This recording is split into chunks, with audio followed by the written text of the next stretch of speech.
అందరికీ praise the lord ప్రియులారా, మరొకసారి మిమ్మల్ని ఈ విధంగా కలుసుకొని దేవుని మాటలు ధ్యానించడానికి దేవుడిచ్చినటువంటి అవకాశాన్ని బట్టి దేవునికి కృతజ్ఞతాస్తుతులు చెల్లిస్తూ ఉన్నాను. ముందుగా తలలు వంచండి, ప్రార్థన చేసుకుందాం. స్తోత్రం దేవా, యేసు ప్రభువానికి వేలాది వందనాలు చెల్లిస్తున్నాం. ప్రభువా, ఇంతవరకు మమ్మల్ని కాచి కాపాడినటువంటి విధానాన్ని బట్టి వందనాలు చెల్లిస్తున్నాం. ఈ సమయంలో ప్రభువా నీ వాక్యాన్ని ధ్యానించబోతూ ఉన్నాం. ప్రభువా, నీ వాక్యం ద్వారా మా అందరితో మీరు మాట్లాడండి. ప్రభువా, నీ వాక్యానుసారమైనటువంటి జీవితాలను మాకు దయచేసి మమ్మల్ని అందరినీ మీరు అక్కడికి సిద్ధపరచమని యేసు క్రీస్తు నామంలో ప్రార్థిస్తున్నాం తండ్రి, ఆమేన్. ప్రియులారా, ఆ బైబిల్ గ్రంథంలో నుండి ఈ రోజున మత్తయి సువార్త 7వ అధ్యాయం 7వ వచనాన్ని ఒకసారి ధ్యానించినట్లయితే అక్కడ మనందరికీ తెలిసినటువంటి వాక్యమే రాయబడి ఉన్నది.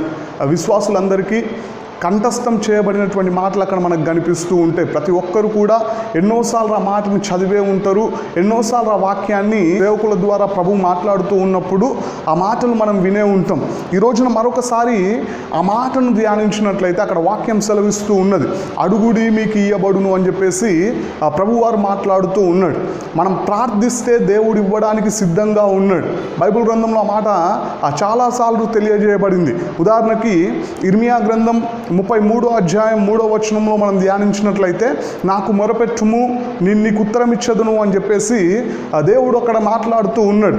దేవునికి ప్రార్థన చేస్తే, దేవుణ్ణి అడిగినట్లయితే దేవుడు మనకు సహాయం చేయడానికి, మన అవసరాలు తీర్చడానికి ప్రభువు ఎల్లవేళలా సిద్ధంగా ఉన్నట్లుగా మనకు బైబిల్ గ్రంథం సెలవిస్తూ ఉన్నది. కాబట్టి ఈ రోజున మనము దేవుని దగ్గర నుండి సహాయం పొందుకోవాలంటే, లేదా మనం దేవుణ్ణి అడగవలసినటువంటి విషయాలు ఏంటివో తెలుసుకొని ప్రాముఖ్యమైనటువంటి అంశంలోనికి దేవుడు విశ్వాసులను ఏమడుగుతూ ఉన్నాడు అనే విషయాన్ని ఈ రోజున మనం ధ్యానించబోతూ ఉన్నాం. కాబట్టి ముందుగా దేవుడు మనం ఏమడిగితే దేవుడు ఇవ్వడానికి సిద్ధంగా ఉన్నాడో ఆ వాక్యంలో మనం ధ్యానించినట్లయితే ప్రభు అంటూ ఉన్నాడు, అడిగితే దేవుడు ఇవ్వడానికి ఎల్లవేళలా సిద్ధంగా ఉన్నాడు. మరి రోజున విశ్వాసులమైనటువంటి మనము దేవుని సహాయాన్ని పొందుకోలేకపోవడానికి, దేవుని యొక్క మేలులను పొందుకోలేకపోవడానికి, దేవుని యొక్క దీవెనలతో నింపబడలేకుండా ఉండడానికి ప్రధాన కారణం ఏంటిది అంటే, యాకోబు పత్రిక 4వ అధ్యాయం 1వ వచనంలో రాయబడి ఉంటుంది. యాకోబు రాసినటువంటి పత్రిక 4వ అధ్యాయం 1, 2 వచనాలని మనం ధ్యానించినట్లయితే అక్కడ రాయబడి ఉన్నది, మీలో యుద్ధములను పోరాటములను దేని నుండి కలుగుచున్నవి, మీ అవయములలో పోరాడు మీ భోగేచ్ఛల నుండియే గదా. మీరు ఆశించుచున్నారు కానీ మీకు దొరుకుటలేదు, నరహత్య చేయుదురు, మస్తరపడుదురు కానీ సంపాదించుకొనలేరు, పోట్లాడుదురు, యుద్ధము చేయుదురు కానీ దేవుణ్ణి అడగనందున మీకేమీ దొరకదు అని చెప్పేసి రాయబడి ఉన్నది. మరి ఇక్కడ మనం గమనించినట్లయితే మనం సహాయం పొందుకోలేకపోవడానికి, ఆ దేవుడు మనల్ని ఆశీర్వదించలేకపోవడానికి ప్రధాన కారణం, మన ప్రార్థనకు జవాబు రాలేకపోవడానికి మొట్టమొదటి కారణం ఏంటిది అంటే, ఈ రోజున విశ్వాసుల్లో చాలామంది ప్రార్థనని నిర్లక్ష్యం చేస్తూ ఉన్నారు, ప్రార్థించకుండా ఉంటూ ఉన్నారు. కాబట్టి వాక్యంలో ప్రభు స్పష్టంగా మాట్లాడుతూ ఉన్నాడు, మీరు అడగట్లేరు కాబట్టి మీకేమీ దొరకదు అని చెప్పేసి వాక్యంలో ప్రభు మాట్లాడుతూ ఉన్నాడు. అయితే ఈ రోజున దేవుడు అడుగుతే ఇవ్వడానికి సిద్ధంగా ఉన్నాడు. మన బైబిల్ గ్రంథంలో అనేకమైనటువంటి ఉదాహరణలు కనిపిస్తూ ఉంటాయి. హిజ్కియా రాజు మోకరించి ప్రార్థించినాడు, దేవా నేను యథార్థ హృదయముతో నీ సన్నిధిలో ఏ విధంగా జీవించానో కృపతో ఒక్కసారి జ్ఞాపకం చేసుకో ప్రభువా అని చెప్పేసి హిజ్కియా రాజు ప్రార్థన చేసినప్పుడు దేవుడు 15 సంవత్సరాల ఆయుష్ను పొడిగించినట్లుగా మనకు బైబిల్ గ్రంథంలో కనిపిస్తూ ఉంటుంది. కాబట్టి అడిగితే దేవుడు ఇవ్వడానికి సిద్ధంగా ఉన్నాడు.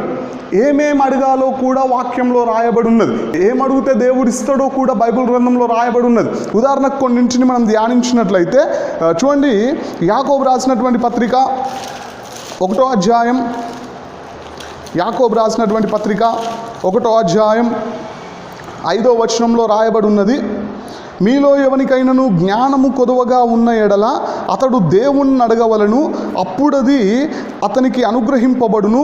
ఆయన ఎవరిని గద్దింపక అందరికీ ధారాళముగా దయచేయువాడు అని చెప్పేసి రాయబడి ఉన్నది. ఇక్కడ మనం గమనించినట్లయితే మనం అడగాల్సినటువంటి మొదటి విషయాన్ని దేవుడు తెలియపరుస్తూ ఉన్నాడు.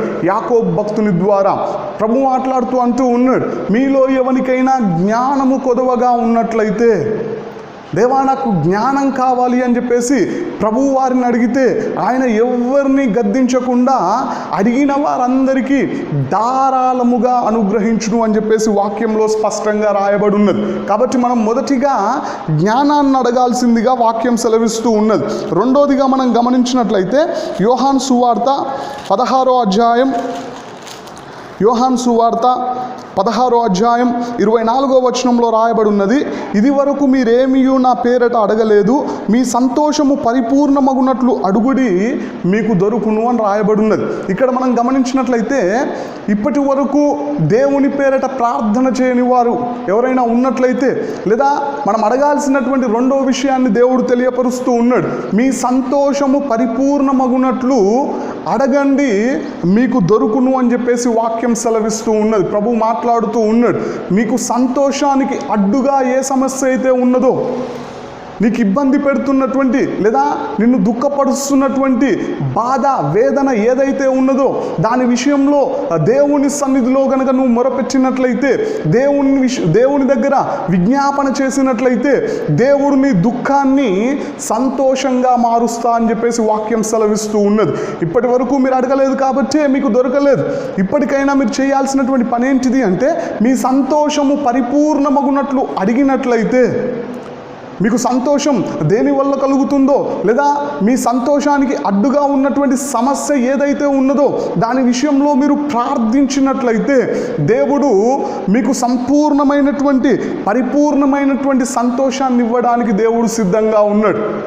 ఉదాహరణకు మనము 1 సమూయేలు గ్రంథం 1వ అధ్యాయాన్ని మనం ధ్యానించినట్లయితే, హన్నా తనకున్నటువంటి వేదనను బట్టి, తనకున్నటువంటి బాధ దుఃఖాన్ని బట్టి మందిరానికి వెళ్ళి మందిరంలో దుఃఖించినది, దేవుని సన్నిధిలో ప్రార్థనలో గోజాడినది. ఆమెకున్నటువంటి వేదన, ఆమెకున్నటువంటి బాధ, ఆమెకున్నటువంటి భారము, ఆమెకున్నటువంటి దుఃఖాన్ని దేవుని సన్నిధిలో కుమ్మరించడం ద్వారా, దేవుని సన్నిధిలో మొరపెట్టడం ద్వారా దేవుడు అద్భుత రీతిగా ఆమె యొక్క బాధ నుండి, ఆమె సమస్య నుండి, ఆమెకు ఉన్నటువంటి వేదన దుఃఖము నుండి విడిపించి ఆ దేవుడు ఒక కుమారుణ్ణి అనుగ్రహించినట్లుగా వాక్యంలో మనకు కనిపిస్తూ ఉంటుంది.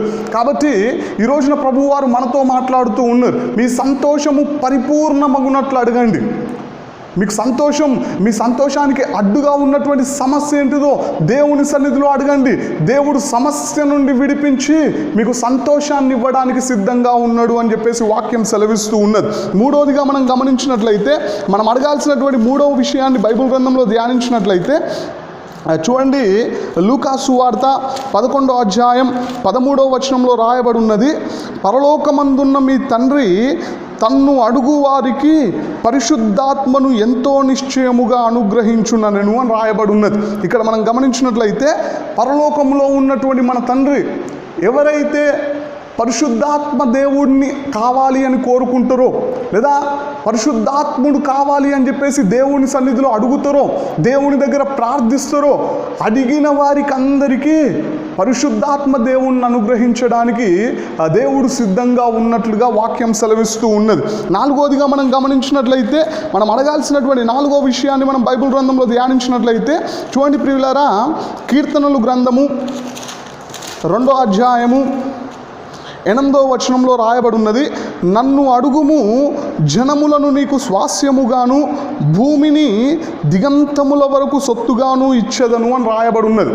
ఇక్కడ మనం గమనించినట్లయితే దేవుణ్ణి నశించిపోతున్న ఆత్మల విషయంలో అడిగినట్లయితే, దేవా నా ద్వారా అనేకులు రక్షణలోనికి రావాలా ప్రభువా, నా వలన అనేకులు నిన్ను తెలుసుకొని నీ మార్గంలోనికి రావాలా ప్రభువా, నా ద్వారా అనేకులు నీ రాకడకు సిద్ధపడాలా ప్రభువా అని చెప్పేసి దేవుని సన్నిధిలో మనం అడిగినట్లయితే ప్రభు మాట్లాడుతూ ఉన్నాడు, నన్ను అడుగుము, జనములను నీకు స్వాస్యముగాను భూమిని దిగంతముల వరకు సొత్తుగాను ఇచ్చేదను అని చెప్పేసి బైబిల్ గ్రంథం స్పష్టంగా సెలవిస్తూ ఉన్నది. మనం అడగాల్సినటువంటి మరొక మాటను మనం బైబిల్ గ్రంథంలో ధ్యానించినట్లయితే లూకా సువార్త 23వ అధ్యాయం 39వ వచనం నుండి 43వ వచనం వరకు మనం ధ్యానించినట్లయితే అక్కడ సిలువ వేయబడినటువంటి దొంగల్లో ఒక దొంగ అడుగుతూ ఉన్నాడు, యేసుక్రీస్తు ప్రభువారిని అడుగుతూ ఉన్నాడు, దేవా నీవు నీ రాజ్యముతో వచ్చినప్పుడు నన్ను ఒకసారి నీ కృపలో జ్ఞాపకం చేసుకో ప్రభువా అంటే యేసుక్రీస్తు ప్రభువారు వెంటనే ఇచ్చినటువంటి సమాధానం, నేడు నీవు నాతో కూడా పరదైసులో ఉండు అని చెప్పేసి ప్రభు మాట్లాడినాడు. అంటే ఐదోదిగా మనం అడగాల్సినటువంటి విషయం, పరలోకంలో నాకు స్థానాన్ని ఇవ్వు ప్రభువా, అయా నీ రాజ్యంలోనికి నన్ను చేర్చు ప్రభువా అని చెప్పేసి మనం అడగాల్సిందిగా ప్రభు కోరుతూ ఉన్నాడు. మరొక మాటను మనం ధ్యానించినట్లయితే యోహాను సువార్త 15వ అధ్యాయం 7వ వచనంలో మనం ధ్యానించినట్లయితే అక్కడ రాయబడి ఉన్నది, నా యందు మీరును మీ అందు నా మాటలను నిలిచియుండిన ఎడల మీకేది ఇష్టమో అడుగుడి, అది మీకు అనుగ్రహింపబడును అని చెప్పేసి వాక్యం సెలవిస్తూ ఉన్నది. ఇక్కడ మనం గమనించినట్లయితే దేవుని మాటలను మన హృదయంలో భద్రపరచుకొని దేవుని ఇష్టాలను, దేవుని చిత్తాన్ని తెలుసుకొని దేవునికి ఇష్టమైన వాటిని మనం అడిగినట్లయితే, దేవుని బిడ్డలు దేవుని ఇష్టానికి వ్యతిరేకంగా దేన్ని ఆశించరు. కాబట్టి దేవునికి ఇష్టమైనవి ఏంటివో తెలుసుకొని వాటిని మనము మన జీవితంలో కావాలి ప్రభువా అని మొరపెట్టినట్లయితే వాక్యం స్పష్టంగా సెలవిస్తూ ఉన్నది, మీకేది ఇష్టమో అడగండి నేను ఇస్తా అని చెప్పేసి ప్రభు మాట్లాడుతూ ఉన్నాడు. చెప్పుకుంటూ పోతే చాలా విషయాలు మనకు బైబిల్ గ్రంథంలో ఈ విధంగా కనిపిస్తూ ఉంటాయి. ఇప్పటి వరకు ఒక 6 విషయాలను ఇంతవరకు మనం ధ్యానించినాం. మొదటిగా దేవుడు మనకు జ్ఞానాన్ని ఇవ్వడానికి సిద్ధంగా ఉన్నాడు. రెండోదిగా సంతోషాన్ని ఇవ్వడానికి దేవుడు సిద్ధంగా ఉన్నాడు. మూడోదిగా పరిశుద్ధాత్మ దేవుణ్ణి అనుగ్రహించడానికి సిద్ధంగా ఉన్నాడు. నాలుగోదిగా నశించిపోతున్న ఆత్మలను ఇవ్వడానికి దేవుడు సిద్ధంగా ఉన్నాడు. ఐదోదిగా పరలోకాన్ని దేవుడు ఇవ్వడానికి, పరదేశంలోనికి మనల్ని చేర్చడానికి ఆ దేవుడు సిద్ధంగా ఉన్నాడు. ఆరోదిగా మనకిష్టమైనవి ఏంటివో దేవుని సన్నిధిలో అడిగినట్లయితే పొందుకోవడానికి అవకాశం ఉన్నది. ఇప్పటి వరకు మనం ఎన్నోసార్లు దేవుని సన్నిధిలో మొరపెట్టి దేవుని సహాయాన్ని పొందుకున్నటువంటి వారమే, ఎన్నోసార్లు ప్రార్థించి ఆ ప్రార్థనలో విజయాన్ని చూసినటువంటి వారమే, ఎన్నోసార్లు దేవుని దగ్గర మన అవసరాలను అడిగి దేవుని మహిమలో మన అవసరాలన్నింటినీ తీర్చుకున్నటువంటి వారమే. అయితే ఈ రోజున నా ప్రశ్న ఏంటిది అంటే, నువ్వు అడిగిన ప్రతిసారి దేవుడు నీకు జవాబిచ్చినాడు, నువ్వు అడిగిన ప్రతిసారి దేవుడు నీకు సహాయం చేసినాడు, నువ్వు అడిగిన ప్రతిసారి దేవుడు నీకు కాపుదలనిచ్చినాడు, నువ్వు అడిగిన ప్రతిసారి నువ్వు దేని విషయంలో మొరపెట్టావో ఆ విషయంలో దేవుడు నిన్ను అభివృద్ధి చేసినాడు, దేవుడు ఆ విషయంలో నీకు సహాయం అనుగ్రహించినాడు, ఆ విషయంలో దేవుడు నీకు నెమ్మదిని అనుగ్రహించినాడు, ఆ విషయంలో దేవుడు నిన్ను బలపరిచినాడు, ఆ విషయంలో దేవుడు నిన్ను హెచ్చించి ఈ రోజున ఈ విధంగా నిలబెట్టినాడు. అయితే ఎప్పుడైనా మనము మనల్ని దేవుడేమడుగుతున్నాడో ఆలోచించామా? దేవుడు ఒక విశ్వాసి ద్వారా కోరుకుంటున్నటువంటి విషయాలు ఏంటివి, ఒక విశ్వాసి నుండి దేవుడు కావాలనుకుంటున్న విషయాలు ఏంటివి అని మనము ఎప్పుడైనా ఒక్కసారైనా ఆలోచించగలిగామా? ఈ రోజున వాక్యంలో నుండి మనం ధ్యానించినట్లయితే దేవుడు విశ్వాసులను అడుగుతున్నటువంటి విషయాలు ఏంటివి? ఒక 3 విషయాలు ఈ రోజున నేను మీతో మాట్లాడాలని చెప్పేసి ఆశపడుతూ ఉన్నాను. దేవుడు నిన్ను, నన్ను, మనందరినీ దేవుడు అడుగుతున్నటువంటి విషయాలు ఏంటివి? ఇంతవరకు మనము దేవుని దగ్గర అడిగి మేలును పొందుకున్నాం. అయితే నీలో దేవుడు చూడాలనుకుంటున్నటువంటి విషయాలు ఏంటివి? నీ ద్వారా దేవుడు కోరుకుంటున్నటువంటి విషయాలు ఏంటివి అని మనము ఈ రోజున బైబిల్ గ్రంథంలో ధ్యానించినట్లయితే చూడండి ప్రియులారా, మొదటిగా దేవుడు విశ్వాసి నుండి కోరుకుంటున్నటువంటి మొదటి విషయాన్ని బైబిల్ గ్రంథంలో రాయబడి ఉన్నది. ద్వితీయోపదేశ కాండము 10వ అధ్యాయము 13వ వచనంలో మనం ధ్యానించినట్లయితే, నీ మేలు కొరకు నేడు నేను నీకు ఆజ్ఞాపించు యెహోవా ఆజ్ఞలను కట్టడలను అనుసరించి నడుచుకొందునను మాట కాక నీ దేవుడైన యెహోవా నిన్ను మరి ఏమి అడుగుచున్నాడు అని రాయబడి ఉన్నది. ఇక్కడ ప్రభు మాట్లాడుతూ ఉన్నాడు. దేవాది దేవుడు ఆ రోజున మోషే ప్రవక్త ద్వారా ఇజ్రాయెల్ ప్రజలతో ప్రభు ఆ రోజున మాట్లాడుతూ ఉన్నాడు. నా యొక్క ఆజ్ఞలను, నా కట్టడలను అనుసరించి నడుచుకొందునను మాటగాక ఇంకేం అడుగుతున్నాను అని చెప్పేసి ప్రభువారు మాట్లాడుతూ ఉన్నారు. ఇక్కడ మనం గమనించినట్లయితే ఈ వచనాన్ని జాగ్రత్తగా మనం ధ్యానించినట్లయితే దేవుడు విశ్వాసిని అడుగుతున్నటువంటి మొదటి విషయం, నా ఆజ్ఞలకు, నా కట్టడలకు లోబడమని దేవుడు అడుగుతూ ఉన్నాడు. చూడండి, ఒక మాటని మనం ఆలోచన చేసినట్లయితే మనము వాక్యానికి లోబడితే దేవునికి వచ్చే మేలేమైనా ఉన్నదా అంటే మనం లోబడడం ద్వారా దేవునికి వచ్చే మేలేమీ లేదు, దేవునికి వచ్చే సహాయం ఏమీ లేదు. అయితే మనము దేవునికి లోబడడం ద్వారా ఎవరు మేలు పొందుకుంటారు అంటే మొదట్లోనే ఆ ప్రారంభంలోనే వచ్చిన ప్రారంభంలోనే దేవుడు అంటూ ఉన్నాడు, నీ మేలు కొరకు నేడు నేను నీకు ఆజ్ఞాపించిన ఆజ్ఞలను, నా కట్టడలను అనుసరించి నడుచుకొందునను మాట కాక మరి ఏం అడుగుచున్నాను అని చెప్పేసి ప్రభు అంటూ ఉన్నాడు. మన మేలు కోసం, మనల్ని దీవించడం కోసం, మనల్ని హెచ్చించడం కోసం, మనకు సహాయం చేయడం కోసం దేవుడు అంటూ ఉన్నాడు, నా మాటలకు లోబడు అంటున్నాడు ప్రభు. హల్లెలూయా. ఈ రోజున నువ్వు లోబడితే నీకే మేలు జరుగుతుంది. ఈ రోజున నువ్వు లోబడితే నీకే సహాయం దొరుకుతుంది. ఈ రోజున నువ్వు లోబడితే నిన్నే దేవుడు ఆశీర్వదిస్తాడు. బైబిల్ గ్రంథంలో కనుక మనం జాగ్రత్తగా ఆలోచన చేసినట్లయితే లోబడి, దేవుని మాటలకు లోబడి బాగుపడినటువంటి వారు ఉన్నారు, దేవుని మాటలకు లోబడకుండా నష్టపోయిన వారు కూడా ఉన్నారు. మరి రోజున మనము లోబడి బాగుపడుతున్నటువంటి వారమా, లోబడకుండా నష్టపోతున్నటువంటి వారమా? ఉదాహరణకి లోబడి బాగుపడ్డటువంటి ఒక ముగ్గురు గురించి మనం ఆలోచన చేసినట్లయితే నోవాహు కాలంలో ఆదికాండం 6వ అధ్యాయంలో ప్రభు మాట్లాడినాడు. దేవుని దృష్టిలో లోకమంతా చెడిపోయి ఎవరి ఇష్టానుసారంగా వారు పాపము చేస్తూ ఉన్నప్పుడు ఆ యొక్క పాపాన్ని, ఆ యొక్క భయంకరమైనటువంటి స్థితిని చూసినటువంటి దేవుడు తన హృదయంలో నొచ్చుకొని లోకమంతటిని నాశనం చేయాలనుకున్నప్పుడు నీతిమంతుడైనటువంటి నోవాహు దగ్గరికి ప్రభువాకు వెళ్ళి ప్రభువారు నోవాహుతో మాట్లాడినాడు.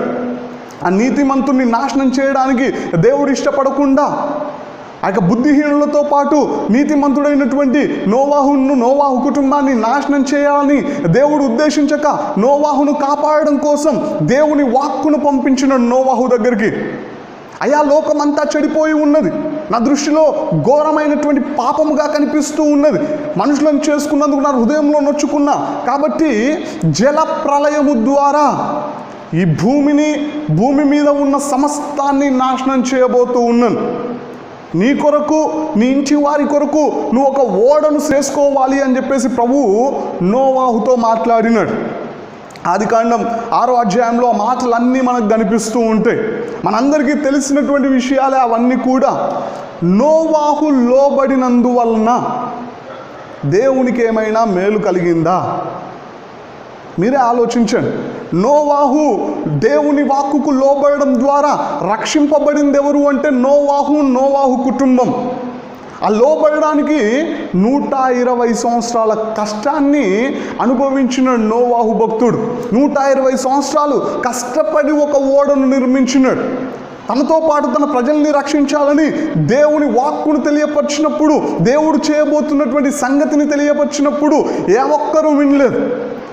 అందరూ ఎగతాళి చేసినప్పటికీ, అందరూ అవమానించినప్పటికీ, అందరూ ఆయన్ని అపహాస్యము చేస్తూ ఉన్నప్పటికీ దేవుని మాటలకు లోబడి 120 సంవత్సరాలు కష్టపడి ఒక ఓడను సిద్ధం చేసుకున్నాడు. ఆ దేవుని కృప వలన ఆయన భద్రపరచబడి ఆ ఓడలో ఆయనతో పాటు ఆయన కుటుంబాన్ని దేవుడు రక్షించినాడు. దేవునికి స్తోత్రం, హల్లెలూయా. అంటే నోవాహు లోబడడం ద్వారా ఆయనకే లాభం కలిగింది.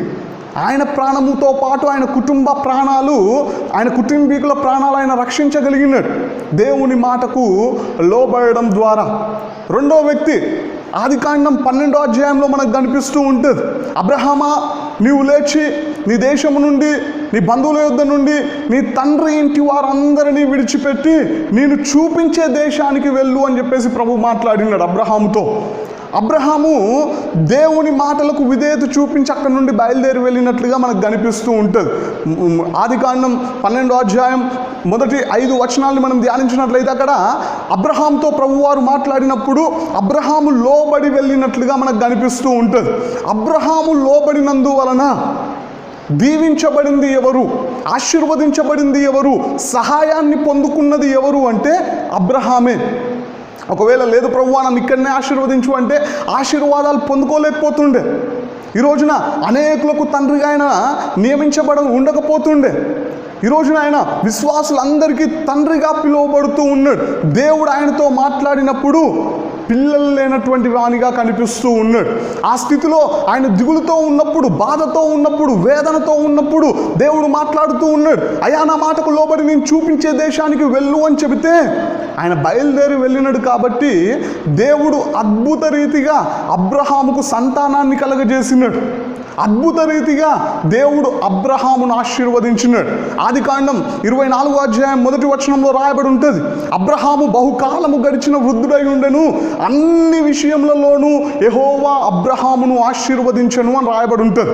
అన్ని విషయాలలో అబ్రహాము ఆశీర్వదించబడెను. అన్ని విషయాల్లో దేవుడు అబ్రహామును ఆశీర్వదించినాడు. కారణం ఏంటిది అంటే అబ్రహాం లోబడినాడు. చూడండి ప్రియులారా, అబ్రహాము లోబడినాడు కాబట్టి ఆయనకే మేలు కలిగింది.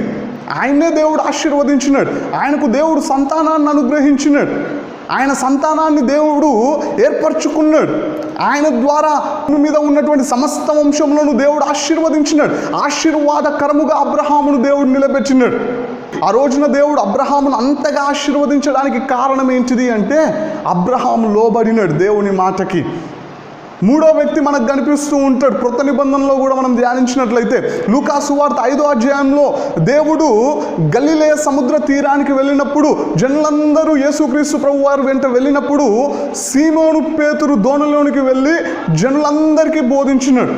జనులందరికీ బోధించిన తర్వాత పేతురుని అడుగుతూ ఉన్నాడు, అయ్యా మీరు లోతుకు వెళ్ళి వల వేయండి అని పేతురుతో మాట్లాడినప్పుడు అక్కడ పేతురు రాత్రంతా వలలు వేసాం ప్రభువా, రాత్రంతా ప్రయాసపడ్డాం ప్రభువా, ఒక చేప మాకు దొరకలేదు, అయినా సరే నీ మాట చొప్పున మేము వలలు వేస్తామని చెప్పేసి దేవుని మాటకు లోబడి ఎప్పుడైతే వలలు వేసినారో దేవుడు అద్భుత రీతిగా రాత్రంతా కష్టపడినా ఒక్క చేప దొరకలేదు. కానీ దేవుని మాటకు లోబడి వలలు వేసినప్పుడు 2 దోణెలు మునిగిపోయేన్ని చేపలు దొరికినట్లుగా మనకు బైబిల్ గ్రంథంలో స్పష్టంగా కనిపిస్తూ ఉంటుంది. అని చూడండి, అక్కడ ఆ యొక్క మేలు పొందుకోవడానికి, అన్ని చేపలు దొరకడానికి వారి కష్టం రాత్రంతా వృధా అయిపోయింది, వారి శ్రమ రాత్రంతా వృధా అయిపోయింది. కానీ దేవుని మాటకు లోబడి ఎప్పుడైతే వలలు వేయడానికి సిద్ధపడి వలలు వేశారో 2 దోణెలు మునిగిపోయే చేపలు వారికి దేవుడు అనుగ్రహించినట్లుగా బైబిల్ గ్రంథంలో మనకు కనిపిస్తూ ఉంటుంది. చెప్పుకుంటూ పోతే దేవుని మాట విని బాగుపడిన వారే మనకు బైబిల్ గ్రంథంలో కనిపిస్తారు, కానీ చెడిపోయిన వారు ఏ ఒక్కరూ మనకు కనిపించరు. ఈ లోకంలో కూడా నువ్వు దేవుని మాట వింటే నీకే మేలు కలుగుతుందని చెప్పేసి వాక్యం స్పష్టంగా సెలవిస్తూ ఉన్నది. మరి రోజున నువ్వు లోబడగలుగుతూ ఉన్నావా? బైబిల్ గ్రంథంలో దేవుడు మాట్లాడినప్పుడు దేవుని మాటలకు లోబడకుండా నాశనమైపోయిన వారు కూడా మనకు కనిపిస్తూ ఉంటారు. వారి గురించి కూడా ఒక 3 గురించి మీతో మాట్లాడాలని ఆశపడుతూ ఉన్నాను. మొదటి వ్యక్తి, దేవుని మాటకు లోబడకుండా నష్టపోయినటువంటి మొదటి వ్యక్తి మనకు ఆదికాండం 19వ అధ్యాయంలో కనిపిస్తూ ఉంటారు. లోతుతో ప్రభు మాట్లాడినాడు, ముందుకే పరిగెత్తండి, మీ వెనుక వైపు చూడకండి అంటే లోతు భార్య వెనుతిరిగి చూసి ఉప్పు స్తంభమాయను అని వాక్యంలో కనిపిస్తూ ఉంటుంది. ఆమె శిక్షించబడడానికి, ఉప్పు స్తంభముగా మార్చబడడానికి ఆమె చేసినటువంటి పొరపాటు ఏంటిది అంటే దేవుని మాటకు అవిధేయత చూపించినది. దేవుడు స్పష్టంగా చెప్పినాడు, మీరు ముందుకే వెళ్ళాలి కానీ వెనుకకు తిరిగి చూడొద్దు అని చెబితే వెనుతిరిగి చూసి శాపగ్రస్తురాలైపోయింది. ఆమె ఉప్పు స్తంభముగా మార్చబడింది. వెనుతిరిగి చూసి ఉప్పు స్తంభంగా మార్చబడింది. చూడండి, ఈ రోజున ఆమెకు ఆ శిక్ష రావడానికి కారణం ఏంటిది అంటే ఆమెలో ఉన్నటువంటి అవిధేయతే. రెండో వ్యక్తి, దేవుని మాటకు లోబడకుండా నష్టపోయినటువంటి రెండో వ్యక్తి ఎవరు అంటే న్యాయాధిపతులు గ్రంథము 13వ అధ్యాయం నుండి మనం ధ్యానించినట్లయితే సంసోన్ అక్కడ మనకు కనిపిస్తూ ఉంటాడు. సంసోను జీవితాన్ని జాగ్రత్తగా మనం ఆలోచన చేసినట్లయితే చాలా సందర్భాలలో దేవుని మాటకు ఆయన లోబడలేదు. లోబడని కారణం చేత శిక్షించబడింది ఎవరు అంటే సంసోనే. 2 కళ్ళు తీసేసినారు, దాగోను మందిరంలో పెట్టి ఆయన్ని బలివ్వడానికి సిద్ధపడ్డారు ఫిలిస్తీన్ల సర్దారులందరూ. అంత భయంకరంగా హింసింపబడ్డానికి, 2 కళ్ళు పోగొట్టుకోవడానికి ఆయన చేసినటువంటి పొరపాటు ఏంటిది అంటే దేవునికి లోబడలేదు. 3వ వ్యక్తి, దేవుని మాటకు లోబడకుండా నష్టపోయినటువంటి మరొక వ్యక్తి యోనా గ్రంథంలో యోనా ప్రవక్త మనకు కనిపిస్తూ ఉంటాడు. నినివే పట్టణానికి వెళ్ళు అని చెప్పేసి ప్రభు మాట్లాడితే దేవుని సన్నిధిలో నుండి దూరంగా పారిపోవాలనుకున్నాడు. తార్షీష్ ప్రాంతానికి పారిపోవాలని చెప్పేసి ప్రయత్నం చేస్తూ ఉన్నప్పుడు తిమింగలం కడుపులో 3 రోజులు శిక్షించబడినటువంటి వ్యక్తి యోనా ప్రవక్త. చెప్పుకుంటూ పోతే దేవుని మాటలకు లోబడకుండా నష్టపోయిన వారు కూడా చాలామంది మనకు బైబిల్ గ్రంథంలో కనిపిస్తూ ఉంటారు. వీరందరూ నష్టాన్ని, శాపాన్ని, శిక్షను పొందుకోవడానికి వారు చేసినటువంటి పొరపాటు ఏంటిది అంటే దేవుడు మాట్లాడినప్పుడు, దేవుడు తన వాక్కును, తన చిత్తాన్ని బయలుపరిచినప్పుడు వారు లోబడలేదు. మరి రోజున మనతో ప్రభు మాట్లాడుతూ ఉన్నాడు. నీ మేలు కొరకు దేవుని ఆజ్ఞలకు, దేవుని కట్టడలకు లోబడమని దేవుడు అడుగుతూ ఉన్నాడు. మరి రోజున మనం లోబడగలుగుతూ ఉన్నామా? కీర్తనలు గ్రంథం 81వ అధ్యాయం 8వ వచనంలో రాయబడి ఉంటుంది, అయ్యో ఇజ్రాయేలు, నీవు నా మాట వినిన యెడల ఎంత మేలు అని చెప్పేసి ప్రభు మాట్లాడుతూ ఉంటాడు. దేవుడు బాధపడుతూ ఉన్నాడు, అనేకులు దేవుని మాటలకు లోబడట్లేరని చెప్పేసి. దేవుడు మన గురించి ఆలోచిస్తూ ఉన్నాడు. యెషయా గ్రంథం 1వ అధ్యాయం 2వ వచనంలో రాయబడి ఉంటుంది, ఆకాశమా ఆలకించుము, భూమి చెవియొగ్గుము, నేను పిల్లలను పెంచి గొప్ప వారినిగా చేసి తిని, అయితే వారు నా మీద తిరగబడి ఉన్నారు అని చెప్పేసి తన బాధను, తన దుఃఖాన్ని ఆకాశంతో, భూమితో దేవుడు పంచుకుంటూ ఉన్నాడు. ఏంటిదా బాధ అంటే పిల్లలను పెంచి గొప్ప వారిగా చేస్తూ ఉంటే, హెచ్చిస్తూ ఉంటే, అభివృద్ధి చేస్తూ ఉంటే, సహాయము చేస్తూ ఉంటే, దీవిస్తూ ఉంటే, మనకు తోడుగా ఉంటూ మనల్ని పరలోకానికి సిద్ధపరుస్తూ ఉంటే, ఆ రోజున ఇజ్రాయెల్ ప్రజలు అనేక సార్లు లోబడలేదు. ఈ రోజున మనలో కూడా అనేకులు దేవుని మాటకు విధేయత చూపించట్లేదు. అయితే వాక్యం సెలవిస్తూ ఉన్నది, దేవుడు నిన్ను అడుగుతున్నటువంటి మొదటి విషయం దేవుని వాక్యానికి లోబడమంటూ ఉన్నాడు. మరి రోజున మన పరిస్థితి ఏ విధంగా ఉన్నది? మనం లోబడగలుగుతూ ఉన్నామా? లోబడట్లేదా? లోబడితే నీకే మేలు జరుగుతుంది, లోబడకపోతే మనకే కీడు జరగడానికి అవకాశం ఉన్నది. ద్వితీయోపదేశకాండం 28వ అధ్యాయం మొదటి 14 వచనాలని మనం ధ్యానించినట్లయితే లోబడితే వచ్చే ఆశీర్వాదాలు అక్కడ మనకు కనిపిస్తూ ఉంటాయి. 15వ వచనం నుండి ఆ అధ్యాయం చివరి వరకు మనం ధ్యానించినట్లయితే లోబడకపోతే మనకు వచ్చేటువంటి శాపాల గురించి అక్కడ రాయబడి ఉన్నది. నీకు ఆశీర్వాదం కావాలా, శాపం కావాలా, నువ్వే నిర్ణయించుకోమని ప్రభు మాట్లాడుతూ ఉన్నాడు. కాబట్టి ఈ రోజున మన పరిస్థితి ఏ విధంగా ఉన్నది? దేవుడు మనతో మాట్లాడినప్పుడు మనం దేవుని మాటలకు లోబడగలుగుతూ ఉన్నామా, లోబడట్లేదా? ఒకసారి మన జీవితాల్ని మనం పరీక్షించుకోవాల్సిందిగా కోరుతూ ఉన్నాం. దేవుడు అడుగుతున్నటువంటి 2వ మాటను మనం బైబిల్ గ్రంథంలో ధ్యానించినట్లయితే సామెతల గ్రంథం 23వ అధ్యాయం 26వ వచనంలో మనం ధ్యానించినట్లయితే ఇక్కడ రాయబడి ఉన్నది, నా కుమారుడా నీ హృదయమును నాకిమ్ము అని చెప్పేసి ప్రభు అడుగుతూ ఉన్నాడు. ఇక్కడ దేవుని జ్ఞానముతో నింపబడినటువంటి సొలొమోన్ భక్తుని ద్వారా ప్రభు మాట్లాడుతూ ఉన్నాడు. మొదటిగా దేవుడు తన మాటలకు లోబడమని అడుగుతూ ఉన్నాడు.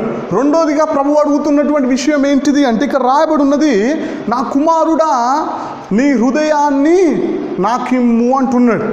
చూడండి, మన హృదయము ఎటువంటిది అని మనం ఆలోచన చేసినట్లయితే బైబిల్ గ్రంథంలో మాట మనం ధ్యానించినట్లయితే చూడండి, వాక్యంలో రాయబడి ఉన్నది, ఇర్మియా గ్రంథము 17వ అధ్యాయము 9వ వచనంలో మనం ధ్యానించినట్లయితే హృదయము అన్నింటికంటే మోసకరమైనది, అది ఘోరమైన వ్యాధి కలదు అని చెప్పేసి బైబిల్ గ్రంథంలో మనకు కనిపిస్తూ ఉన్నది.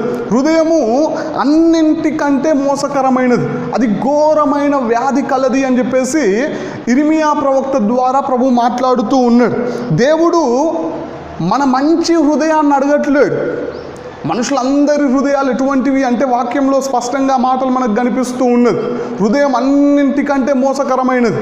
అందుకే సామెతల గ్రంథంలో మరొక మాట రాయబడి ఉన్నది. సామెతల గ్రంథము 4వ అధ్యాయం 23వ వచనంలో మనం ధ్యానించినట్లయితే, నీ హృదయంలో నుండి జీవధారలు బయలుదేరును, కాబట్టి అన్నిటికంటే ముఖ్యముగా నీ హృదయమును భద్రముగా కాపాడుకొనుము అని రాయబడి ఉన్నది. మన హృదయంలో నుండి జీవధారలు బయలుదేరుతాయి కాబట్టి, జీవనది అంటే ఎప్పటికీ ఎండిపోనిది కాబట్టి, మన హృదయంలో నుండి ఎప్పటికీ ఎండిపోనటువంటి జీవధారలు, ఒక్క ధార అని చెప్పేసి ప్రభు మాట్లాడట్లేడు, బహువచనం అక్కడ కనిపిస్తూ ఉన్నది. మన హృదయంలో నుండి జీవధారలు బయలుదేరాలని చెప్పేసి దేవుడు ఆశపడుతూ ఉన్నాడు. కాబట్టి అన్నిటికంటే భద్రముగా మన హృదయాన్ని కాపాడుకోవాలి అని చెప్పేసి ప్రభు మాట్లాడుతూ ఉన్నాడు. చూడండి, అన్నింటికంటే ముఖ్యంగా దేన్ని కాపాడుకోవాలంటే మన హృదయాన్ని. ఎందుకు అన్నింటికంటే ఎక్కువగా మన హృదయాన్ని భద్రపరచుకోవాలి, అన్నింటికంటే ఎక్కువగా మన హృదయాన్ని కాపాడుకోవాలి అని మనం ఆలోచన చేసినట్లయితే, హృదయమే అన్నింటికంటే మోసకరమైనది కాబట్టి అన్నింటికంటే ఎక్కువ భద్రంగా మనం కాపాడుకోవాల్సింది మన హృదయాన్నే. ఉదాహరణకి మనము లెటర్స్ రాస్తూ ఉన్నప్పుడు మనం చేసేటువంటి పని ఏంటిది అంటే, ఫస్ట్ డేట్ వేసేసి ఎవరికి పంపిస్తున్నామో వాళ్ళ అడ్రస్ మొత్తం కోడ్ చేసేసి, అక్కడ మనం కిందికి వచ్చేసరికి రెస్పెక్టెడ్ సార్ అని చెప్పేసి, లేదంటే మన ఇంట్లో వారికి అయితే వాళ్ళ పేర్లు రాసేసి, మనం అక్కడ ఏం చెప్పాలనుకుంటున్నామో ఉత్తరంలో అక్కడ మనం మెన్షన్ చేసేటువంటి విషయం ఏంటిది అంటే, ముఖ్యమైన విషయం, ఇంపార్టెంట్ సబ్జెక్ట్, మనం ఏం చెప్పాలనుకుంటున్నామో అది మాత్రము సపరేట్గా ముఖ్యమైన విషయంగా తెలియపరుస్తూ ఉంటాం. అంటే ముందుది ముఖ్యం కాదా అంటే, మన ప్రేమను మన గౌరవాన్ని తెలియపరచడం ఎంత ముఖ్యమో దానికంటే మనం లెటర్ ఎందుకు రాస్తున్నామో అది ఇంకా ముఖ్యం. కాబట్టి ముఖ్య విషయము అని చెప్పేసి దాన్ని మనము పొందుపరుస్తూ ఉంటాం. అదేవిధంగా ప్రభు మాట్లాడుతూ ఉన్నాడు సొలొమోను భక్తుని ద్వారా. ఈ అధ్యాయంలో మనం ధ్యానించినట్లయితే, దేవుని వాక్యాలన్నీ ముఖ్యమైనవే, దేవుడు మనకిచ్చినటువంటి అవయములు అన్నీ ముఖ్యమైనవే. అయితే అన్నింటికంటే మోసకరమైనది మన అవయవములలో మన హృదయమే. కాబట్టి ప్రభు అంటూ ఉన్నాడు, చెడిపోయిన నీ హృదయాన్ని నాకు ఇచ్చేసి నేను బాగు చేస్తా అని ప్రభు మాట్లాడుతూ ఉన్నాడు. దేవునికి స్తోత్రం, హల్లెలూయా. చూడండి, మనకున్నటువంటి హృదయము మన పిడికిలి బిగిస్తే ఎంత ఉంటుందో అంతే ఉంటుంది. కానీ మన హృదయంలో ఏమేమి ఉన్నాయో వాక్యంలో దేవుడు తెలియపరుస్తూ ఉన్నాడు. బైబిల్ గ్రంథంలో మనం గమనించినట్లయితే ఒక్కొక్కరి హృదయంలో ఉన్నటువంటి ఆలోచనలు లేదా ఆ యొక్క హృదయం యొక్క స్థితిగతులు ఏ విధంగా ఉన్నాయో బైబిల్ గ్రంథంలో మనకు కనిపిస్తూ ఉంటాయి. చూడండి, త్వరగా మనం గమనించినట్లయితే కొన్నింటిని మీకు మనుషుల హృదయాలు ఎంత భయంకరమైనటువంటి పరిస్థితిలో ఉన్నాయో త్వరగా చెప్పి నేను అంశాన్ని ముందుకు తీసుకొని వెళ్తాను. మనం గమనించినట్లయితే ఎఫెసీయులకు రాసినటువంటి పత్రిక 4వ అధ్యాయం 18వ వచనంలో రాయబడి ఉంటుంది. అక్కడ చీకటి హృదయము, అంధకార సంబంధమైన హృదయము అని చెప్పేసి అక్కడ మనకు కనిపిస్తూ ఉంటుంది. రెండోదిగా మనం గమనించినట్లయితే యోబు గ్రంథము 2వ అధ్యాయం 8-9 వచనాల్లో మనం గమనించినట్లయితే, యోబు భార్యలో దూషించే మనసు లేదా దూషించే హృదయము ఆమెకున్నట్టుగా మనకు కనిపిస్తూ ఉంటుంది. కీర్తనల గ్రంథము 14వ అధ్యాయము 1వ వచనంలో మనం గమనించినట్లయితే అక్కడ మనకి బుద్ధి లేని హృదయము కనిపిస్తూ ఉంటుంది. దేవుడు లేడని బుద్ధిహీనులు తమ హృదయంలో అనుకొందురు అని చెప్పేసి కీర్తనల గ్రంథం 14వ అధ్యాయం 1వ వచనంలో మాట మనకు కనిపిస్తూ ఉంటుంది. ప్రకటన గ్రంథం 3వ అధ్యాయం 20వ వచనంలో మనం గమనించినట్లయితే మూయబడిన హృదయం, దేవుణ్ణి లోనికి రానివ్వకుండా తమ హృదయానికి ఉన్నటువంటి తలుపును మూసివేసుకున్నట్లుగా, అందుకే ఇదిగో నేను తలుపు వద్ద నిల్చుండి తట్టుచున్నాను, ఎవడైనా నా స్వరము విని తలుపు తీసిన ఎడల అతనితో కూడా నేనును నాతో కూడా అతడును భోజనము చేయుదుము అని చెప్పేసి ప్రభు మాట్లాడుతూ ఉన్నాడు. అంటే అక్కడ మూయబడిన హృదయం మనకు కనిపిస్తూ ఉన్నది. మరొక హృదయం ఇర్మియా గ్రంథం 5వ అధ్యాయం 23వ వచనంలో తిరుగుబాటు చేసే హృదయం మనకు కనిపిస్తూ ఉంటుంది. రోమీలకు రాసినటువంటి పత్రిక 1వ అధ్యాయం 28వ వచనంలో భ్రష్ట హృదయం మనకు కనిపిస్తూ ఉంటుంది. సామెతలు గ్రంథం 16వ అధ్యాయం 5వ వచనంలో గర్వ హృదయం మనకు కనిపిస్తూ ఉంటుంది. అదేవిధంగా మనం గమనించినట్లయితే హెజ్కేల్ గ్రంథం 36వ అధ్యాయం 26వ వచనంలో రాతి హృదయం మనకు కనిపిస్తూ ఉంటుంది. నిర్గమాకాండం 9వ అధ్యాయం 34వ వచనంలో కఠిన హృదయం మనకు కనిపిస్తూ ఉంటుంది. ఆ యొక్క నిర్గమాకాండం ప్రారంభాధ్యాయాల్లో అనేక సార్లు ఫరో హృదయం కఠినమాయను అని చెప్పేసినటువంటి మాట మనకు స్పష్టంగా కనిపిస్తూ ఉంటుంది. యెషయా గ్రంథం 65వ అధ్యాయం 2వ వచనంలో లోబడని హృదయం మనకు కనిపిస్తూ ఉంటుంది. మత్తయి సువార్త 12వ అధ్యాయం 43వ వచనం నుండి 45వ వచనం వరకు మనం ధ్యానించినట్లయితే ఖాళీ హృదయము మనకు కనిపిస్తూ ఉంటుంది.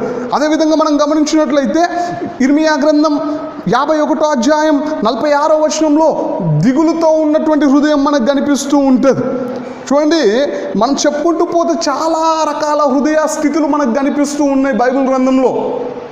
కాబట్టి దిగులుతో ఉన్నటువంటి నీ హృదయాన్ని, బాధతో భారముతో ఉన్నటువంటి నీ హృదయాన్ని, లేదా దూషణతో నింపబడినటువంటి నీ హృదయాన్ని, గర్వంతో నింపబడినటువంటి హృదయాన్ని, బుద్ధి లేని తనంతో నింపబడినటువంటి నీ హృదయాన్ని దేవుడు అడుగుతూ ఉన్నాడు. నా కుమారుడా, నీ హృదయాన్ని నాకు ఇమ్ము అని చెప్పేసి ప్రభువు అడుగుతూ ఉన్నాడు. మార్క్స్ సువార్తలో కనుక మనం ధ్యానించినట్లయితే మన హృదయంలో నుండి ఏమేం బయటకు వస్తాయో కూడా వాక్యంలో స్పష్టంగా రాయబడి ఉన్నది. చూడండి ప్రియులారా, మార్క్స్ సువార్త 7వ అధ్యాయం 21వ వచనం నుండి మనం ధ్యానించినట్లయితే, లోపల నుండి అనగా మనుష్యుల హృదయములో నుండి దురాలోచనలను, జారత్వములను, దొంగతనములను, నరహత్యలను, వ్యభిచారములను, లోభములను, చెడుతనములను, కృత్రిమమును, కామ వికారమును, మత్సరమును, దేవదూషణయు, అహంభావమును, అవివేకమును వచ్చును అని చెప్పేసి వాక్యం స్పష్టంగా సెలవిస్తూ ఉన్నది. మన హృదయంలో దేనితో నింపబడినం? ఇక్కడ కొన్ని విషయాల్ని దేవుడు తెలియపరుస్తూ ఉన్నాడు. ఈ చెడ్డవన్నీ కూడా మన హృదయంలో నుండి వచ్చి మనల్ని అపవిత్రపరుస్తున్నాయి అని చెప్పేసి, పాపంలో పడేస్తున్నాయి అని చెప్పేసి వాక్యం ద్వారా ప్రభు మాట్లాడుతూ ఉన్నాడు. పాపముతో నింపబడినటువంటి నీ హృదయాన్ని దేవుడు అడుగుతూ ఉన్నాడు. మంచి హృదయాన్ని కాదు దేవుడు అడుగుతూ ఉన్నది. చెడిపోయిన నీ హృదయాన్ని దేవునికి ఇస్తే దేవుడు దాన్ని బాగు చేసి నూతన హృదయాన్ని మనకి ఇవ్వడానికి దేవుడు సిద్ధంగా ఉన్నాడు. అందుకే రెండోదిగా దేవుడు అడుగుతూ ఉన్నాడు, నా కుమారుడా, నీ హృదయమును నాకిమ్ము అని చెప్పేసి ప్రభు మాట్లాడుతూ ఉన్నాడు. దేవుడు అడుగుతూ ఉన్నాడు, నీ హృదయాన్ని నాకు ఇచ్చేసి అని చెప్పేసి. మరి రోజున చెడిపోయిన హృదయమైనటువంటి మన హృదయాన్ని బాగు చేసే దేవునికి మనం ఇచ్చినమా? ఈ రకంగా ఉన్నటువంటి మన హృదయ స్థితి, లేదా మన హృదయంలో వస్తున్నటువంటి దుష్ట తలంపులను ఆపడం ఏ ఒక్కరి తరం కాదు, అది ఒక్క దేవుని వల్లనే సాధ్యమవుతుంది. మనము డాక్టర్ దగ్గరికి వెళ్తే అక్కడ ఆ డాక్టర్కి కూడా మన హృదయంలో నుండి చెడ్డ తలంపులు రాకుండా ఆపే శక్తి డాక్టర్కి కూడా లేదు. కానీ మన హృదయంలో నుండి చెడ్డ తలంపులు వచ్చి మనల్ని అపవిత్రపరచకుండా ఆపగలిగే శక్తి ఉన్నది దేవునికి ఒక్కనికే. కాబట్టి మన హృదయాన్ని దేవునికి ఇచ్చినట్లయితే వాక్యం సెలవిస్తూ ఉన్నది, దేవుడు మనకి నూతన హృదయాన్ని ఇస్తా అని చెప్పేసి ప్రభు మాట్లాడుతూ ఉన్నాడు. కరిగించినటువంటి హృదయాన్ని, లేదా లోబడే హృదయాన్ని దేవుడు మనకు అనుగ్రహించడానికి సిద్ధంగా ఉన్నాడు. అందుకే ప్రభు అడుగుతూ ఉన్నాడు సామెతల గ్రంథంలో, నా కుమారుడా, నీ హృదయాన్ని నాకు ఇమ్ము అని చెప్పేసి ప్రభు అడుగుతూ ఉన్నాడు. మొదటిగా దేవుని ఆజ్ఞలకు, దేవుని కట్టడలకు లోబడమని దేవుడు అడుగుతూ ఉన్నాడు. రెండోదిగా మనం గమనించినట్లయితే చెడిపోయిన మన హృదయాన్ని దేవుడు అడుగుతూ ఉన్నాడు. మరి రోజున మన హృదయాన్ని మనం దేవునికి ఇచ్చేసామా? మన హృదయంలో దేవుని వాక్యానికి చోటిచ్చామా? మన హృదయంలో దేవునికి చోటు ఇవ్వగలిగామా? ఒకసారి పరీక్షించుకోవాల్సిందిగా ప్రేమపూర్వకంగా కోరుతూ ఉన్నాను. చివరిగా మూడోదిగా దేవుడు అడుగుతున్నటువంటి మాటను మనం ధ్యానించినట్లయితే చూడండి, మలాకీ గ్రంథము 1వ అధ్యాయము 13వ వచనంలో మనం ధ్యానించినట్లయితే, అయ్యో ఎంత ప్రయాసమని చెప్పి ఆ బల్లను తృణీకరించుచున్నారని ఆయన సెలవిచ్చుచున్నాడు. ఇదే సైన్యములకు అధిపతియగు యెహోవా వాక్కు. మరియు దోచబడిన దానిని, కుంటి దానిని, తెగులు దానిని మీరు తెచ్చుచున్నారు. ఇలాగుననే మీరు నైవేద్యములు చేయుచున్నారు. మీ చేత నేనిట్టి దానిని అంగీకరింతునా అని యెహోవా అడుగుచున్నాడు అని చెప్పేసి వాక్యం సెలవిస్తూ ఉన్నది. ఇక్కడ మనం గమనించినట్లయితే దేవునికి బలర్పించడానికి వస్తున్నటువంటి ఇజ్రాయెల్ ప్రేలు ఆ రోజున తెగులుతో ఉన్నటువంటి వాటిని, లేదా కుంటిదాన్ని లోపముతో ఉన్నటువంటి వాటిని తీసుకొని వచ్చి దేవునికి బలర్పించడానికి సిద్ధపడుతూ ఉన్నారు. అదేవిధంగా లోపంతో ఉన్నటువంటి వాటిని తీసుకొని వచ్చి దేవునికి నైవేద్యం చేయడానికి సిద్ధపడుతూ ఉన్నప్పుడు మలాకీ ప్రవక్త ద్వారా దేవుడు ఆ రోజున ఇజ్రాయెల్ ప్రజల్ని ప్రశ్నించినాడు.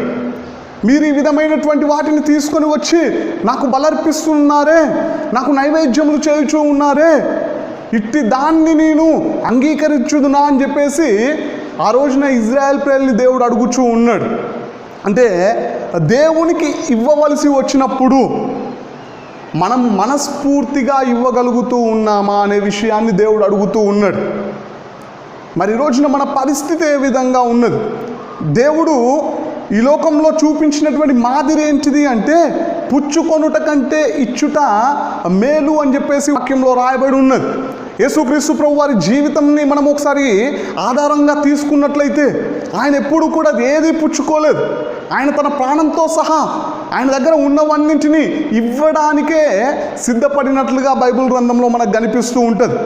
ఆయన చేసి చూపించి ఈ రోజున మనతో మాట్లాడుతూ ఉన్నాడు. పుచ్చుకొనుట కంటే ఇచ్చుట మేలు అని చెప్పేసి, ఇయ్యుడి మీకు ఇయ్యబడును అని చెప్పేసి. మూడోదిగా దేవుడిని అడుగుతూ ఉన్నాడు, దేవునికి ఇవ్వవలసి వచ్చినప్పుడు మనస్ఫూర్తిగా నువ్వు ఇవ్వగలుగుతూ ఉన్నావా? దేవునికి ఇచ్చే విషయాలను నువ్వు హృదయపూర్వకంగా ఇస్తూ ఉన్నావా? లేదంటే ఇజ్రాయెల్ ప్రజలు ఇచ్చినట్లుగా కుంటి దాన్ని తెగులు దాన్ని ఇష్టం లేకుండా తీసుకొచ్చి ఇచ్చేస్తూ ఉన్నావా? చూడండి, దేవుడు మనల్ని దశంభాగం అడుగుతూ ఉన్నాడు. దశంభాగం దేవుని యొక్క పరిచర్య ముందుకు కొనసాగడానికి, ఆ దేవునికి కానుకలు ఇవ్వవలసి వచ్చినప్పుడు, కృతజ్ఞతాస్తుతులు చెల్లించాల్సి వచ్చినప్పుడు మనము హృదయపూర్వకంగా చెల్లించగలుగుతూ ఉన్నామా? మరి రోజున మన పరిస్థితి ఏ విధంగా ఉన్నది? నాకు తెలిసి మనలో అనేకులు దేవునికి ఇచ్చేవారమే. దేవుని యొక్క సన్నిధికి, ఆ దేవుని యొక్క పరిచర్య నిమిత్తం మనము ఇచ్చేవారంగానే ఉంటూ ఉన్నాం. అయితే ఇస్తున్నటువంటి మనము ప్రేమపూర్వకంగా ఇవ్వగలుగుతూ ఉన్నామా? యేసుక్రీస్తు ప్రభు వారి జీవితాన్ని ఒకసారి మనం బైబిల్ గ్రంథంలో గమనించినట్లయితే చూడండి, అపోస్తుల కార్యములు 20వ అధ్యాయం 35వ వచనంలో రాయబడి ఉన్నది, మీరును ఇలాగు ప్రయాసపడి బలహీనులను సంరక్షింపవలననియు పుచ్చుకొనుట కంటే ఇచ్చుట ధన్యము అని ప్రభువైన యేసు చెప్పిన మాటలు జ్ఞాపకము చేసుకొనవలననియు అన్ని విషయములలో మీకు మాదిరి చూపితినని చెప్పాను అని రాయబడి ఉన్నది. ఇక్కడ మనం గమనించినట్లయితే యేసుక్రీస్తు ప్రభు వారు ఈ లోకంలో జీవించినటువంటి జీవిత కాలంలో ఈ మాట ఎక్కడా కూడా చెప్పినట్లుగా బైబిల్ గ్రంథంలో రాయబడి ఉండనప్పటికీ యేసుక్రీస్తు ప్రభు వారు తాను జీవించినటువంటి జీవితం ద్వారా తన శిష్యులకు అర్థమైనటువంటి విషయం ఇది. పుచ్చుకోవడం కంటే ఇవ్వడమే మేలు, పుచ్చుకోవడం కంటే ఇవ్వడమే ధన్యము అని చెప్పేసి యేసుక్రీస్తు ప్రభు జీవితాన్ని మనం జాగ్రత్తగా గమనించినట్లయితే మనకు అర్థమవుతుంది. కాబట్టి ఈ రోజున ప్రభు మాట్లాడుతూ ఉన్నాడు. దేవుడు మనల్ని అడుగుతున్నటువంటి మూడో విషయం ఏంటిది అంటే, దేవునికి ఇవ్వవలసి వచ్చినప్పుడు మనము మనస్ఫూర్తిగా ఇవ్వగలుగుతూ ఉన్నామా? ఇక్కడ కూడా నేను మీతో చెప్పాలనుకుంటున్నటువంటి విషయం ఏంటిది అంటే, దేవునికి ఇచ్చి చెడిపోయిన వారు ఏ ఒక్కరూ లేరు. ఉదాహరణకి సారెఫత్ గ్రామంలో ఉన్నటువంటి విధవరాలు ఏలియా ప్రవక్తకు మొదటి రొట్టెను తీసుకొని వచ్చి ఇవ్వడం ద్వారా 3 సంవత్సరాలు పోషింపబడింది. తర్వాత కాలంలో ఆమెకున్నటువంటి కుమారుడు మరణిస్తే దేవుడు ఆయనను సజీవంగా బ్రతికించున్నాడు. మరొక సందర్భంలో మనం గమనించినట్లయితే లూకా సువార్త 21వ అధ్యాయంలో మనకు కనిపిస్తూ ఉంటుంది. ధనవంతులందరూ కానుక పెట్టెలో కానుకలు వేస్తూ ఉన్నటువంటి సమయంలో ఒక పేద విధవరాలు వచ్చేసి ఆ కానుక పెట్టెలో 2 కాసులు వేసినట్లుగా మనకు కనిపిస్తూ ఉంటుంది. అక్కడ కూడా ధనవంతుల కంటే ఎక్కువ వేసింది అని చెప్పేసి ఆ యొక్క స్త్రీ గురించి ప్రభు మాట్లాడుతూ ఉంటాడు. లూకా సువార్త 21వ అధ్యాయం 1వ వచనంలో మనం ఆ మాటలు మనకు కనిపిస్తూ ఉంటాయి. కానుక పెట్టెలో తమ కానుకలను వేయుచున్న ధనవంతులను ఆయన పారాజూచెను.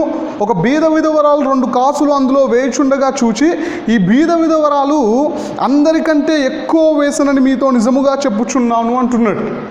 ఇక్కడ మనం గమనించినట్లయితే దేవుని దగ్గర మంచి పేరు పొందుకుందామే, ధనవంతుల కంటే ఎక్కువ వేసింది అని చెప్పేసి ప్రభువు చెబుతూ ఉన్నాడు. వాస్తవంగా మనం గమనించినట్లయితే విధవరాలు వేసింది 2 కాసులే. ధనవంతులు బహుశా చాలా డబ్బులు వేసి ఉంటారు. అయితే యేసుక్రీస్తు ప్రభు వారు అక్కడ చూసింది ఇస్తున్నటువంటి ఆమె హృదయాన్ని. డబ్బును అక్కడ పరీక్షించలే దేవుడు. ధనవంతులే డబ్బును గనక గమనించి ఉంటే ధనవంతులే ఎక్కువ వేసి ఉంటారు. కానీ ఈ బీద విధవరాలే ఎక్కువ వేసింది అని చెప్పడానికి కారణం ఏంటిది అంటే దేవుడు ఇచ్చే హృదయాన్ని గమనిస్తూ ఉన్నాడు. ఈ రోజున మనం కూడా దేవునికి కానుకలు ఇస్తూ ఉంటాం, దశంభాగం ఇస్తూ ఉంటాం, రకరకాలుగా దేవుని స్తుతిస్తూ ఉంటాం. దేవునికి ఇవ్వాల్సి వచ్చినప్పుడు మనం కూడా ముందు నిలబడిస్తూ ఉంటాం. అయితే దేవుడు కోరుకున్న విధంగా ఇవ్వగలుగుతూ ఉన్నామా? మనస్ఫూర్తిగా ఇవ్వగలుగుతూ ఉన్నామా? లేదంటే బలవంతంగా ఇస్తూ ఉన్నామా? బలవంతంగా ఇస్తే దేవుడు దాన్ని ఒప్పుకోడు. దేవుడు దాన్ని కనీసం పట్టించుకోడు. అదే నువ్వు హృదయపూర్వకంగా ఇచ్చినట్లయితే దేవుడు అన్యాయస్తుడు కాదు. ఆయన ఖచ్చితంగా ఇచ్చినటువంటి వారికి అధికంగా మేలు చేయడానికి దేవుడు ముందుకు రావడానికి అవకాశం ఉంటుంది. కాబట్టి ఈ రోజున మన పరిస్థితి ఏ విధంగా ఉన్నది? మనం దేవునికి మనస్ఫూర్తిగా ఇచ్చే వారంగా ఉంటూ ఉన్నామా? ఇజ్రాయెల్ ప్రజలు ఆ రోజున ఆ విధంగా లేరు కాబట్టే మలాకీ ప్రవక్త ద్వారా ప్రభు అడుగుతూ ఉన్నాడు, అయ్యా మీరు కుంటిదాన్ని నర్పిస్తూ ఉన్నారు, తెగులు దాన్ని నర్పిస్తూ ఉన్నారు, ఇటువంటి దాన్ని నేను అంగీకరించుదునా అని చెప్పేసి దేవుడు మలాకీ ప్రవక్త ద్వారా ప్రశ్నించినాడు ఇజ్రాయెల్ ప్రజల్ని. ఈరోజు మనం మనస్ఫూర్తిగా కాకుండా బలవంతంగా ఇస్తూ ఉన్నట్లయితే, ఇష్టం లేకుండా ఇస్తూ ఉన్నట్లయితే, హృదయపూర్వకంగా ఇవ్వకుండా ఉంటున్నట్లయితే నువ్వు ఇచ్చేదాన్ని కూడా దేవుడు అంగీకరించాడు. మరి మనం ఇచ్చేది ఏ విధంగా ఉండాలి అంటే ఒక చిన్న ఎగ్జాంపుల్ చెప్పి నేను ముగించేస్తాను. చూడండి, మన ఇంట్లో ఒక బాబు ఉన్నాడు, అదేవిధంగా కుక్కపిల్ల కూడా ఉన్నది. మనం ఇంట్లో చికెన్ తెచ్చుకుంటే కుక్కపిల్లకి చికెన్ వేస్తాము, మన ఇంట్లో ఉన్నటువంటి బాబుకి, కుమారుడో కుమార్తెకో వారికి కూడా చికెన్ వేస్తాం. అయితే వేసే దాంట్లోనే మనకు తేడా కనిపిస్తూ ఉంటుంది. తిన్న తర్వాత కుక్కకేసే వాళ్ళు ఉంటారు, ముందు మన ఇంట్లో వారికి పెట్టిన తర్వాత కుక్కకు తర్వాత పెడదాంలే అని చెప్పేసి మిగిలిన దాన్ని కుక్కకు వేస్తూ ఉంటారు. ఇంకా మనకు ఇంకా మంచిగా అర్థం కావాలి అంటే మన ఇంట్లో ఎవరైనా అతిథులు వస్తే అతిథికి ముందుగా మనం వడ్డిస్తాము. బిచ్చగాళ్ళు వచ్చినట్లయితే మిగిలిన దాన్ని బిచ్చగాళ్ళకు వేయడానికి అవకాశం ఉంటుంది. అడుక్కునే వారికి మిగిలిపోయింది వేస్తాం. మన ఇంట్లో వారికి లేదా మన ఇంటికి వచ్చినటువంటి అతిథులకు వేడివేడిగా ముందు ప్రాధాన్యం ఇచ్చి ముందు వారికి పెట్టిన తర్వాత మన ఇంట్లో వారి కడుపు నిండిన తర్వాత మిగిలిపోయింది ఏమైనా ఉంటే అది అడుక్కునే వారికి ఇస్తూ ఉంటాం. నీ దృష్టిలో దేవుడు అడుక్కునేవాడా, నీ ఇంట్లో వాడా? నీ ఇంట్లో వాడైతే ముందు దేవునికి ఇస్తావు. దేవుడు అడుక్కునేవాడైతే నీ దృష్టిలో దేవుడు అడుక్కునేవాడైతే నీ దగ్గర ఉన్నటువంటి వాటిలో మిగిలిన దాన్ని దేవునికి ఇస్తావు. మరి ముందిస్తూ ఉన్నావా, మిగిలింది ఇస్తూ ఉన్నావా? ఈరోజున మన పరిస్థితి ఏ విధంగా ఉన్నది? మిగిలిపోయింది ఇస్తే, ఇజ్రాయెల్ ప్రజలు తెగులు దాన్ని ఇస్తే, కుంటి దాన్ని ఇస్తే, గుడ్డి దాన్ని ఇస్తే దేవుడు దాన్ని కోరుకోలేదు. ఇది నేను అంగీకరించట్లేను అని చెప్పేసి మలాకీ గ్రంథం 1వ అధ్యాయం 13వ వచనంలో ప్రభు మాట్లాడుతూ ఉన్నాడు. కాబట్టి ఈ రోజున మన పరిస్థితి ఏ విధంగా ఉన్నది? మనం దేవునికి ఇవ్వాల్సి వచ్చినప్పుడు మనస్ఫూర్తిగా గుప్పిళ్ళు విప్పి ఇవ్వగలుగుతూ ఉన్నామా, ఇవ్వగలగడం లేదా? ఈరోజున మన స్థితి ఏ విధంగా ఉన్నది? దేవుడు మనల్ని అడుగుతూ ఉన్నాడు. దేవుడు మనల్ని అడుగుతున్నటువంటి మొదటి విషయం ఏంటిది అంటే దేవుని ఆజ్ఞలకు, దేవుని కట్టడలకు లోబడమని దేవుడు అడుగుతూ ఉన్నాడు. రెండోదిగా మనం గమనించినట్లయితే మన హృదయాన్ని చెదిరిపోయిన మన హృదయాన్ని దేవుడు అడుగుతూ ఉన్నాడు బాగు చేసి మనకి ఇవ్వడానికి, నూతన హృదయాన్ని మనకి ఇవ్వడానికి, బాగు చేసి నూతన హృదయాన్ని మనకి ఇవ్వడానికి. మూడోదిగా మనం గమనించినట్లయితే ప్రతిష్టార్పణములను, దేవునికి ఇవ్వాల్సిన వాటిని దేవుడు అడుగుతూ ఉన్నాడు. మరి దేవుడు అడుగుతున్నటువంటి వాటిని మనం దేవునికి ఇవ్వగలుగుతూ ఉన్నామా, ఇవ్వగలగడం లేదా? నేను ప్రారంభంలోనే చెప్పాను, మనం అడిగినప్పుడు దేవుడు సహాయం చేసినాడు. అడుగుడి మీకు ఇయ్యబడును అని చెప్పేసి ప్రభు మాట్లాడుతూ ఉన్నాడు. కాబట్టి మనం ఎన్నోసార్లు దేవుని సన్నిధిలో అడిగి మేలును పొందుకున్నటువంటి వారం.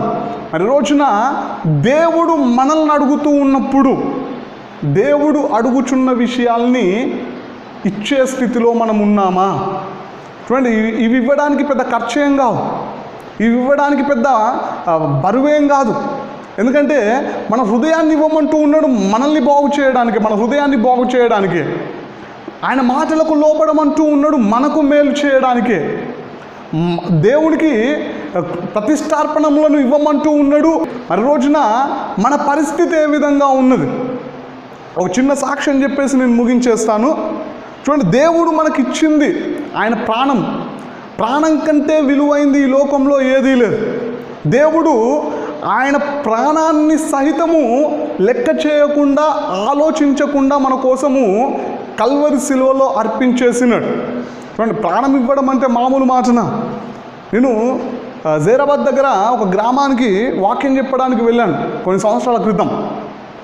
దాదాపుగా 9-10 సంవత్సరాల క్రితం వెళ్ళినప్పుడు అక్కడ ఒక సిస్టర్ వచ్చేసి అంతా అయిపోయిన తర్వాత ఒక సిస్టర్ వచ్చేసి నన్ను అడిగినది, పాస్టర్ గారు మా గురించి ప్రార్థన చేయండి, మాకు సంతానం లేదు, మాకు సంతానం కావాలని చెప్పేసి ప్రార్థన చేయండి అని చెబితే, సరే అమ్మా ప్రార్థనలో పెడదామని చెప్పేసి ఆమె పేరు రాసుకొని డైరీలో నోట్ చేసుకొని డైలీ సొంత ప్రార్థనలో పెట్టడం ప్రారంభించాను. ఆ సొంత ప్రార్థనలో పెట్టిన తర్వాత కొంతకాలానికి దేవుడు ఆమెకి గర్భఫలాన్ని అనుగ్రహించినట్లుగా తెలిసింది. అస్టర్ వాళ్ళు ఫోన్ చేసి నాకు చెప్పారు, దేవునికి స్తోత్రం అని చెప్పేసి దేవుడిని స్తుతించడం ప్రారంభించినాం.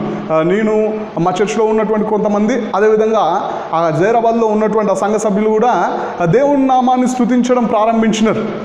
అయితే కొద్ది కాలం తర్వాత ఆమెకు కుమారుడు పుట్టిన తర్వాత కొంతకాలానికే ఆమెలో ఉన్నటువంటి విశ్వాసం తగ్గిపోయింది.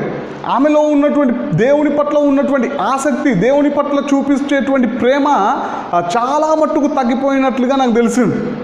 దాదాపుగా మళ్ళీ ఒక 6-7 సంవత్సరాల తర్వాత నేను అదే గ్రామానికి వాక్యం చెప్పడానికి వెళ్ళినప్పుడు ఆ పాస్టర్ గారిని అడిగినాను, ఆ సిస్టర్ రాలేదా బ్రదర్ అంటే, ఆ సిస్టర్ రావట్లేదు కరెక్ట్గా, అంటే వస్తుంది కానీ ముందు రెగ్యులర్గా వస్తుండే, ముందు టైం టు టైం అటెండ్ అవుతూ ఉండే, ఇప్పుడు ఆ విధంగా లేదు అని చెప్పేసి కొన్ని మాటలు చెప్పినప్పుడు సర్లేండి అని చెప్పేసి మేము ప్రార్థన ప్రారంభించిన తర్వాత కొంత సమయానికి ఆమె వచ్చి ఆ బాబుని తీసుకొని వచ్చి ప్రార్థనలో కూర్చున్నది.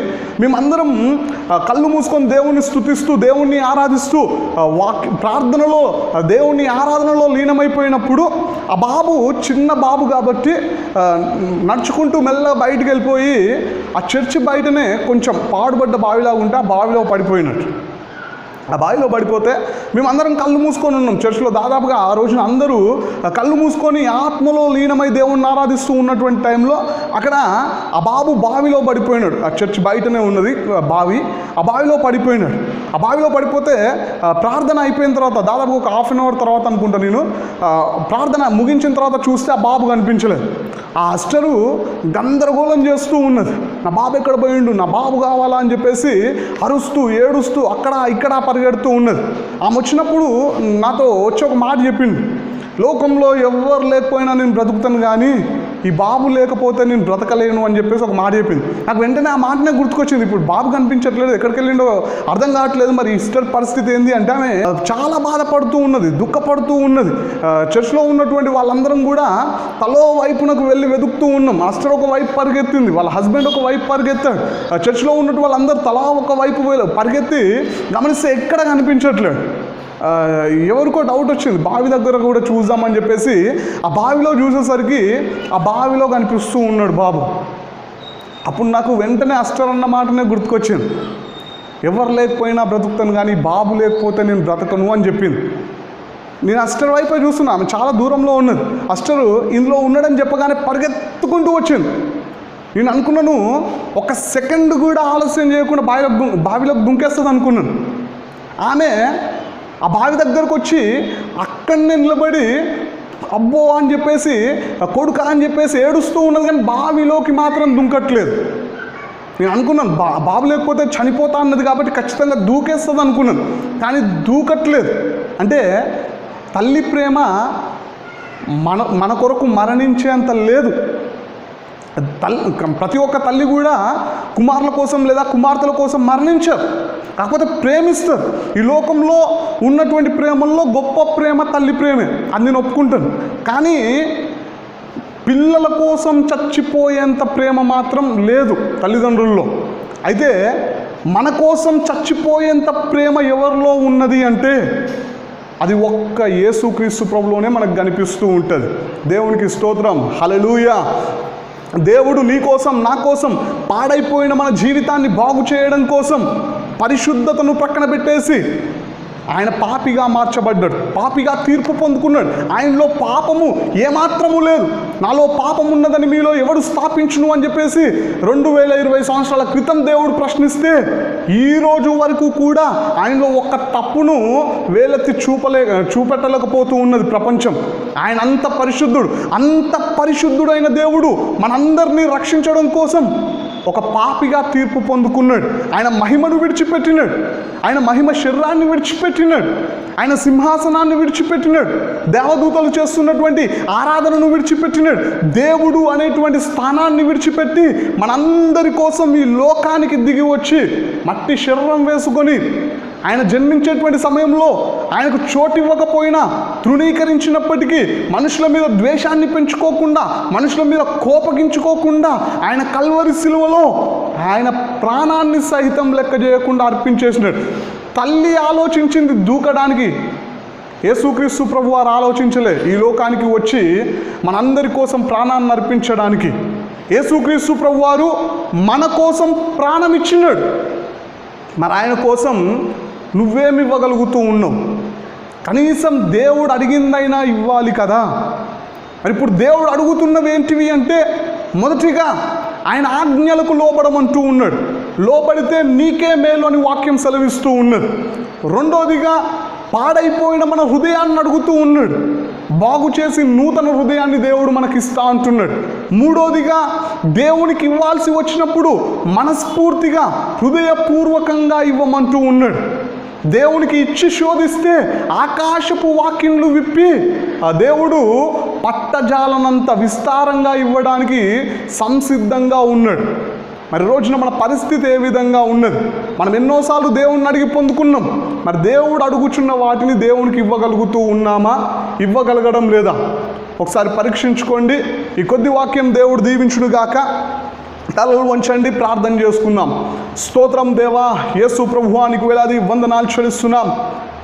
అయా, ఇంతవరకు ప్రభువా వాక్యం ద్వారా మా అందరితో మీరు మాట్లాడారు ప్రభువా, అందును బట్టి నీకే వేలాది వందనాలు చెల్లిస్తున్నాం.